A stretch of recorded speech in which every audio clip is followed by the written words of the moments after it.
my name is Jara, and I will be return demonstrating a seizure precautions. So first, you would like to review the medical record and the nursing care plan for the condition that would take place with the patient at risk for seizures. So first, you would like to review the medical orders and the nursing care plan of the orders for seizures precaution. And next, you would like to gather the necessary supplies to bring to the bedside stand or over bed table. So you would like to perform hand hygiene techniques, so assuming this my alcohol, and if you need to put on PPE, you would do this as indicated. And then you would like to identify the patient, so usually they have a band, or just ask for their full name and date of birth. That way this is the right patient that you're doing this procedure on. And then close the curtains just to provide some privacy. Close the bed, the curtains around the bed, and also close the door if you're in a room if possible, and then explain to the patient that why you're doing this and what are you going to do to the patient.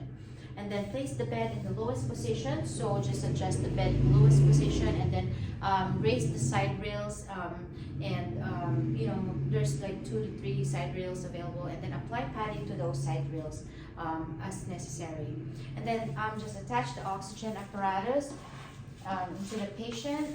Usually it's on the wall already, and then just place the cannula or the mask equipment in the location where it is as easily accessible. So usually if you're in a hospital setting, it's on the wall, and then just attach the suction apparatus to the vacuum access into the wall by the head of the bed. Usually they're all on the wall.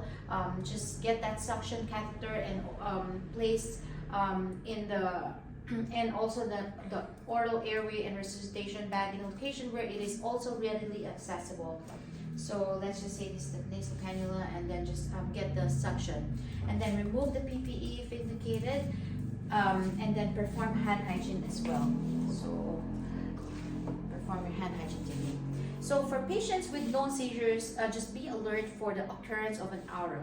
So if known, the patient reports experiencing an aura, have the patient lie down. So if the patient is already telling you that the patient has an aura, just let the patient lie down.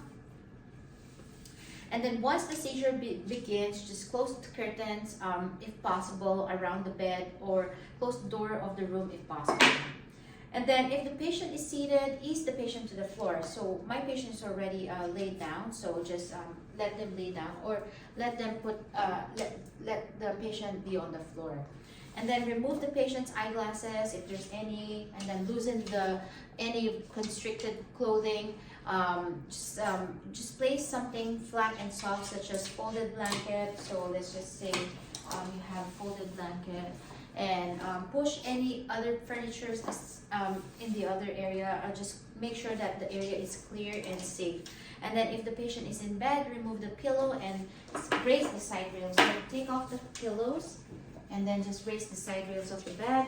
And then you don't want to restrain the patient, and just guide the movements of the patient if there's any exaggerated movements on the body. Just don't put anything in the patient's mouth, because you don't want to open the patient's mouth, and also lock the jaw of the patient. And then if possible, place the patient on the side of the head, on the side with the head flex forward, so just like this, and then the head will be flexed forward. And then begin administration of the oxygen based on the facility policy. Just clear the airway using the suction, so just get that readily available if appropriate. And then provide supervision throughout the seizure. Just make sure that the patient is clear and safe on the surrounding area. And then establish or maintain intravenous access as necessary, and administer a medication as appropriate based on the medical order and facility policy. And then after the seizure, when the seizure is done, just place the patient in a side-lying position, and then clear the airway using the suction. And then if appropriate, and then monitor the vital signs, the oxygen saturation, just put the oxygen monitor, and then the capillary glucose as appropriate. And then allow the patient to sleep. After the procedure or after the seizure, on awakening, you want to orient the patient and reassure the patient that everything is okay, and then remove the PPE if used, and then perform hand hygiene as well. And that will wrap up my seizure precautions. Thank you and have a great day.